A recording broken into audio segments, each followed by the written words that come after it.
But aside from myself, what Upstream does is that, this is it. We believe that there's a better way. And what we can imagine a better way, we're going to be able to create it. And with this specifically, what I mean is like there's a better way than single use, and there's a better way than disposability as a cornerstone of our economy. So we can create something different. So I'll be spending a bit of time today just kind of sharing Upstream's motivation for why we believe this, as well as hopefully I'm able to spark a little bit of your imagination on where we could go and the possibility that's ahead of us. And it's one where there's a million unremarkable things that you do every day. A million of them. Thousands of, maybe thousands, I don't know, the day's not that long. So there's 1,000 of individual unremarkable things you do every day. From drinking coffee, eating food, getting a snack for the kids, washing your hair in the morning, and we can reflect a different set of values of each one of these things by changing one unremarkable thing into what seems remarkable. And we want to move from a society where we create, consume, and throw away to one where we create, we use, we create, we use, we create, we use, and on and on and on. And I see that your task here as this task force is to help provide a guide for us. How do we get to a different world? How do we get to a different future, one that looks different, one that feels different? But as always, that's upside down. Okay. I want to start with a little story. Everyone familiar with Elias Bakery? Yeah. That was my I bet you place you're to there go every sandwich day. on the way here. It's right across the street from Providence City Hall, if you haven't been there. So once again, I live in Warwick. I work out of my home office, so I'm kind of like a shut-in sometimes. But I very often get an exciting trip of taking the bus into Providence. It's so big, it's so exciting. I get to go to the big city for a day. But often, I take a bus that gets me there early. Most people don't meet before 9 o'clock. I get that. My bus always gets me there early. And I like to dip into Elias. I really do. And I remember actually a specific day. Maybe it's not specific. It's probably an amalgamation of days. Where I was probably going to see Leah at City Hall. And I think it was about March this year. It was kind of cold, a little rainy, drizzly out. So they got the doors closed. And I remember kind of hopping up and going over to Ellie's and opening the door. And I see this spread of baked goods before me. And I have a soft spot for like fluffy croissants. And theirs are so good. And I also get hit by this like embracing aroma of coffee, which is also another weak spot. So if we had like coffee brewing in here, I'd be like, yeah, screw this. I gotta go drink some of that. I gotta inhale this. Really? It's like 1:30. Well, guess what? You are about to be hungrier when I am done with this. But Ellen is on my board, so keep it up. Okay. She doesn't know I'm making a pitch for her, but I'm gonna tell you her. can let her know. So I thought, like this particular morning, I thought it'd be a great opportunity to go in there and see some of those baked goods, get a chance to sample it. And they have this wonderful thing up there. They got this little coffee menu up on the wall. It makes me, when I go, I don't know about the rest of you, but I generally have a habit of ordering the same thing. I bring my thermos and I get black coffee and I put it in that thermos and I drink it for the next 17 hours. That's usually my go-to. But I like going to a restaurant like this where they got a little coffee menu for me. I'm like, I should change things up a little bit. I should do this a little bit differently today. Maybe I could have a macchiato or a latte or an Americano. It's amazing. There's so many things. And they illustrated it for me. It's so wonderful. And so that morning, I definitely got a macchiato, which I never drink. I still to this day couldn't actually tell you what's in it. It says it up there. I'm not quite sure what it says. And I believe I got a chocolate croissant because it's one of my favorites. And I sat down, once again, about 20 minutes to go. I sip on that macchiato, I eat that fluffy croissant, listen to that bustle around me, people actually doing work things as I'm just people watching and waiting for a little bit of time to pass. This is just when I am done with that little restaurant experience. I bust out my tray, I bust my cup and my saucer, I put the tray away, I wash my hands, and I run across the street probably for Leah to tell me what I'm supposed to do for her next. But the interesting part about that 10 minutes there, besides it being like a little 10 minute of safety for myself, I'm like, this is wonderful. It was also, to me, my own little 10-minute throwaway free zone. In that experience, I'm sitting down there having a cup of coffee, I get to hear those clink of the glasses, I get to bust my dishes, and for those 10 minutes, that was it. That's all I had, and then I put my dishes away and I walk away. seems wholly unremarkable, and it's a completely normal experience. But I'm sure there will be talks and conversations today about the thousands and the millions of different ways that this could be different, where there's where there's a single-use disposable cups while you sit there, while there's a rash of napkins and paper plates that's everywhere. And so I wish I could say that my experience there was the norm, but I can't. And somehow I am the remarkable one for having a different dining experience, when what I want us to try to create is where mine's normal. That's the normal thing that we do, is that we don't create trash, and we don't create waste. While we still get the things that we need, and like a chocolate croissant, a whole lot of those things that we just really, really want. So the disposable does not have to be our path. There's examples like this that are everywhere that I know that we can create. And so that's a little bit of positivity. I know John asked me to come up to talk a little bit more about the bigger question about plastics. So if you don't like sad things, I would recommend closing your eyes for about 5-10 minutes. And then I'll come back to some happier things afterwards. But I wanted to take this experience of what we could be to thinking a little bit more of what our current experience is now. I can't forget this article. This is an article from March 2014. And for anybody who's been involved in the CSO project, any takers on that? It's been really fun. Big holes under the ground to hold stormwater. When they were connecting a new spur or something like that back in 2014, they closed it down, emptied it out, so they got an inspection. Jumped down the 26 feet, spelunking in man-made caves below. And you know what they said? This place is covered in single-use plastic items, from bottles to jars to bags. And I'm going to pull my this is what's down there. Now, I recognize that they said, no, it's not going to be a problem with the operations of the CSO, all that plastic down there, it's not a problem. But it's definitely noteworthy. And so, to me, this is the tip of the iceberg. This is something that we don't see everything that's down below our feet, but apparently the plastic got there, and it hasn't stopped since they've opened the CSO. There's more plastic now than there was 5 years ago, without a doubt. And we don't know the impact of that. But more importantly, beyond the impact, I doubt that's what we intended the CSO to be, is a holding tank for single-use plastic. That's a really expensive holding tank. I've seen the numbers that we've used to pay for that.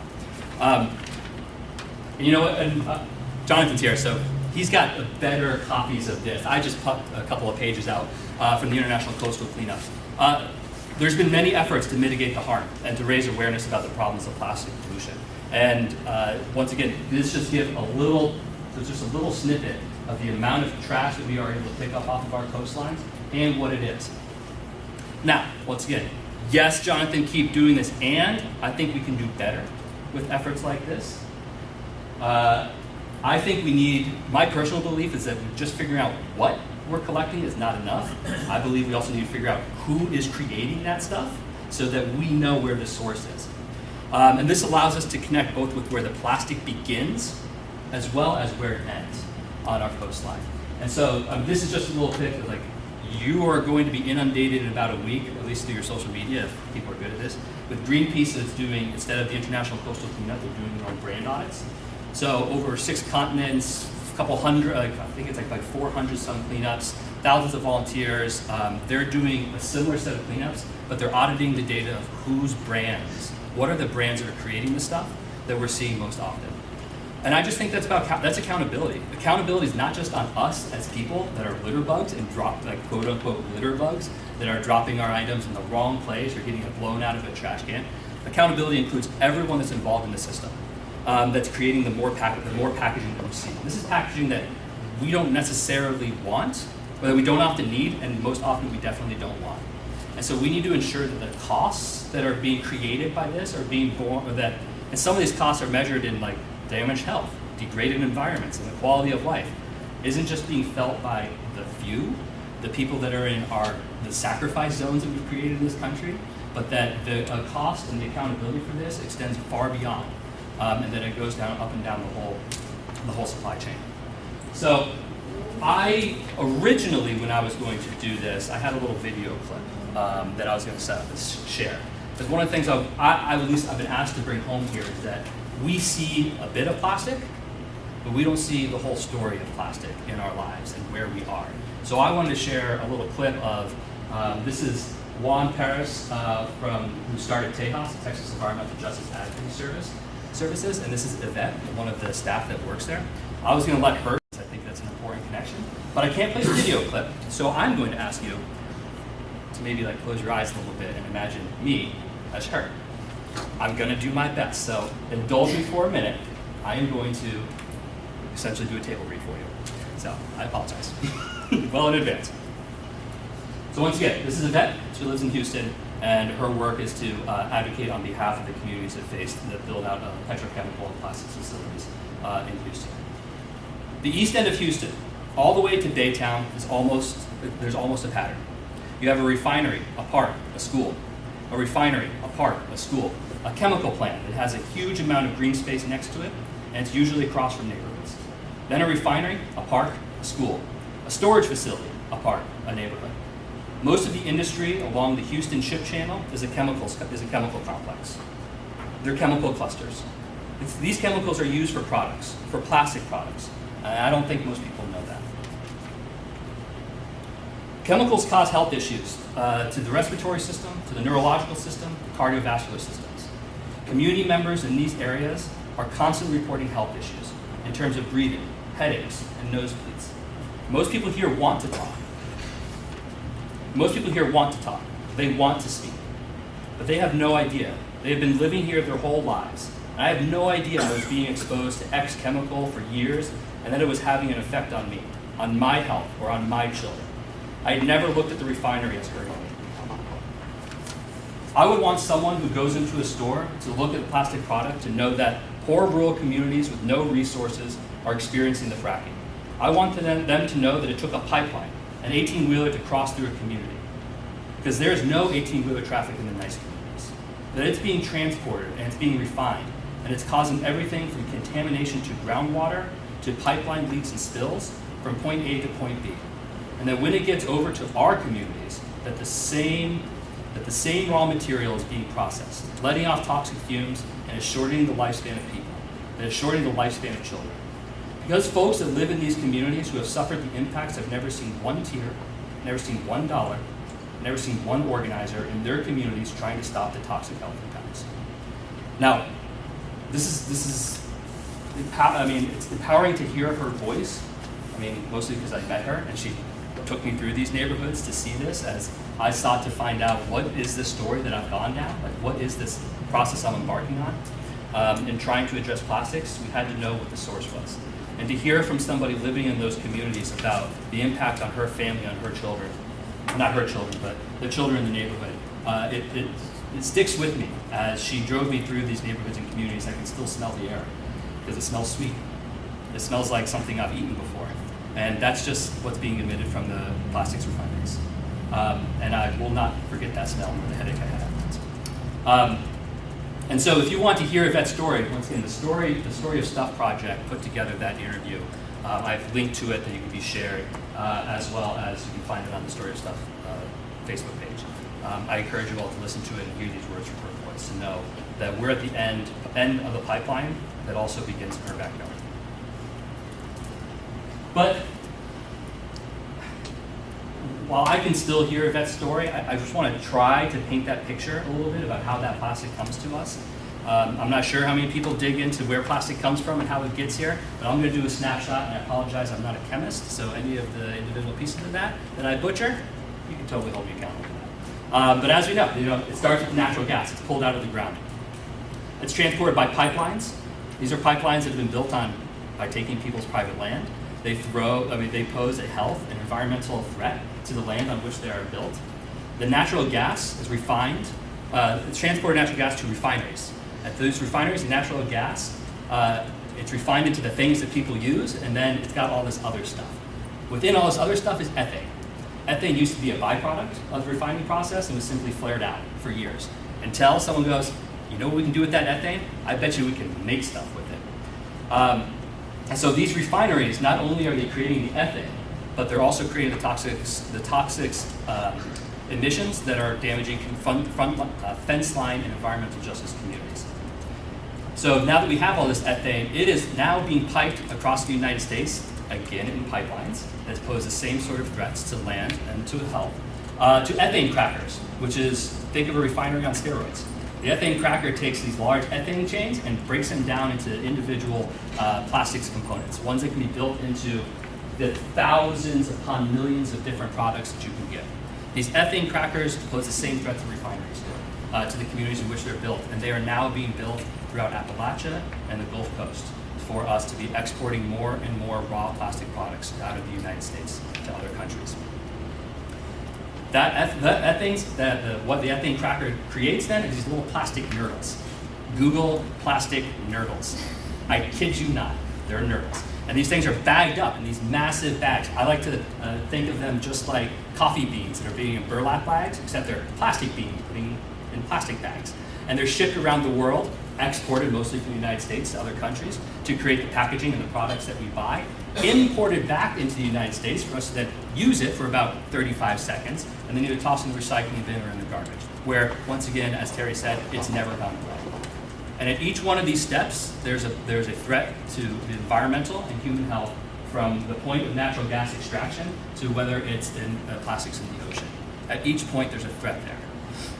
So I guess my point, once again, is that we're at the tail end of the system. And in this case, we're talking about the potential of the tail wagging the dog. And I think there is a possibility for us to do this. And mostly because I believe we can build a better future. I think we can build something better than this. We don't have to settle for just because this was created that we have to live with it forever. Our consumption habits and patterns can create demand for something different. And 10,000 individual actions that we all can take will have real-world consequences.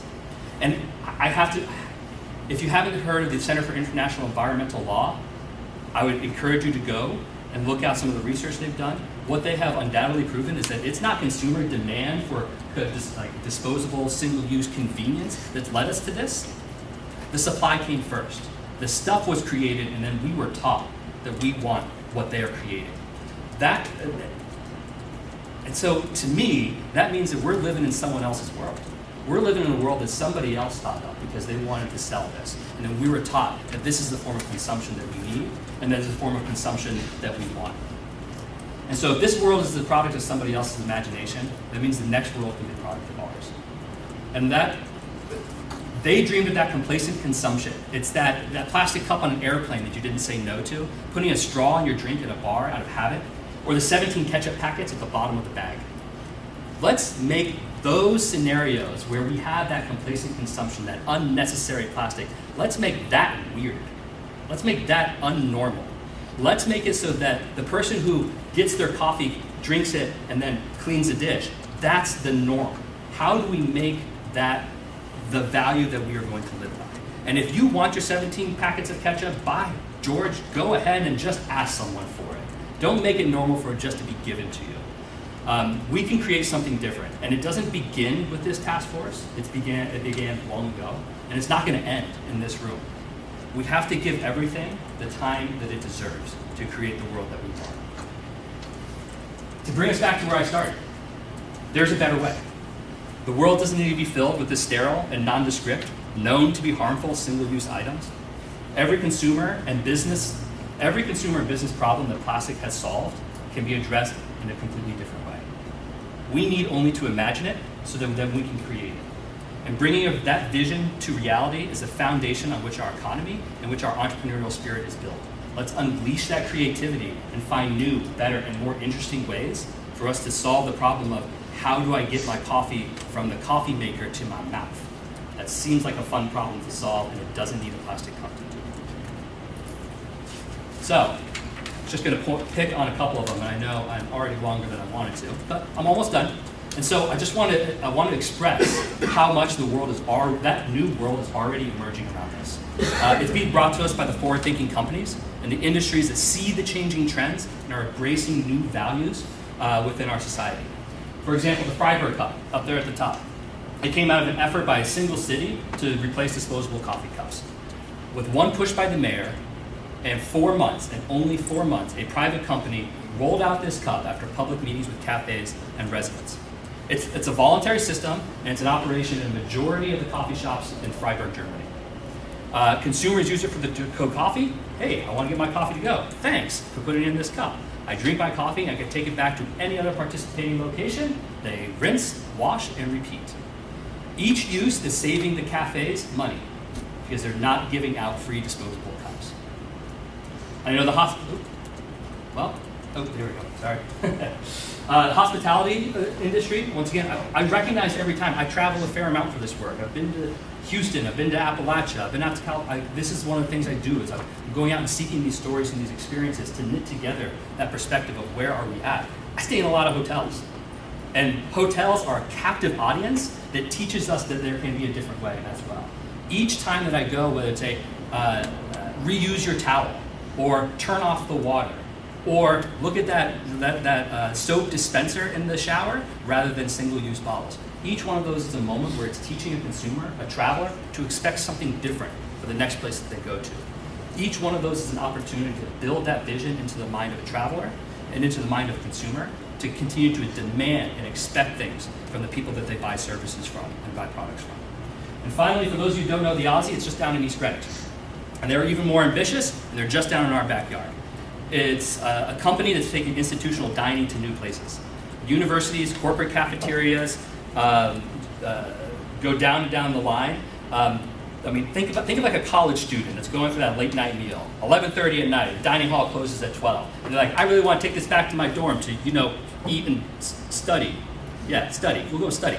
I can't sit here, but I want it to go. And what they can do is take a reusable thing, take a reusable plate. It's like a little polypropylene, I don't need to get into details. To-go cup, to-go container. They put a deposit down on their student card is when they buy it. They go and eat their thing, and the next time they come back to the dining hall, because I assume they're going to eat tomorrow, they put it in a reverse vending machine and get their deposit back. Boom, done. That's it. Now, don't get me started. There's some problems with the technology of the reverse vending machine. We can always improve because we're people and there's no perfect answer. But that right there is teaching a college student, like, hey, I don't have to dine on takeout.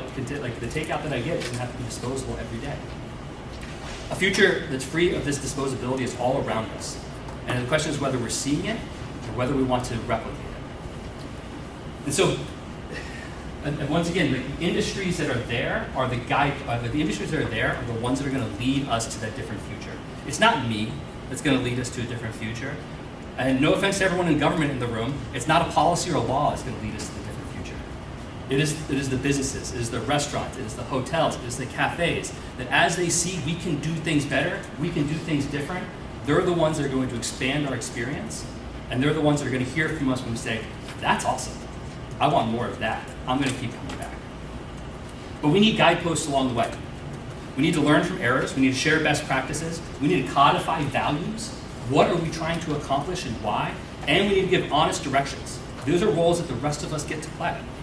And once again, I don't think there's one answer. I don't think there's one solution that we're then going to scale to the state or to the country that's going to solve all of the problems. It's a mythical beast in the forest, and when we harness that, we will have no more disposability. Because we found the one way to solve all of these problems, and it was plastic. So if we seek one solution, we'll come back to that. Because it's the only way that we've heard of that can solve every one of these problems in a magical, mythical way. So we need the 10,000 solutions. We need the solutions to be as diverse as our communities, the ideas, and the people's experiences that are there.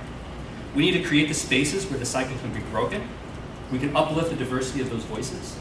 And we can look to those places that are pioneering new models and taking on ambitious efforts to make the change that we need. So activists, nurture that desire and establish the need for something better. Academics, make us understand the impact of our actions. Government, codify our decisions. Point us in the right path. Set goals and hold us to measuring them. And to the businesses, you're our hero. You're the one that's going to lead us to a different future. So I can't tell you what you need to do when you leave this room. And yes, Upstream has its projects. We're going to seek to expand the places where you go that there's no throwaway around you, building those throwaway-free places. We want to build more community reusable refill systems, whatever that takes. And we even want to harness the power of media to have everybody connected around this desire to both express something different and to deliver something different. We want to give voice to that demand. But that's me. It's going to take all of you to change what I want. I'm here to help, and I'll give all of myself to making this happen. But I just have ideas that are as crazy as yours on how to do this, and we need to see them through. But to end, of course, I have to give you cute pictures of my kids to evoke some sort of emotional connection to me. Fill that in. Here it is. But I think it's also important for us to remember why we're doing this. And I don't think a lot of you are here just because the boss told you to be. I think you're here because this is something that you want to see, or something that you believe in, or something that you're afraid of and want to influence. And you just like my kids learned to unlock my iPhone before they could talk, they are the ones that are going to actually build this future. They're going to build this future. So let's make it interesting. Let's inspire them. It's not just about leaving them a better world. It's having them help us build a better, more interesting world that reflects the values that we have. So I'll leave it at that.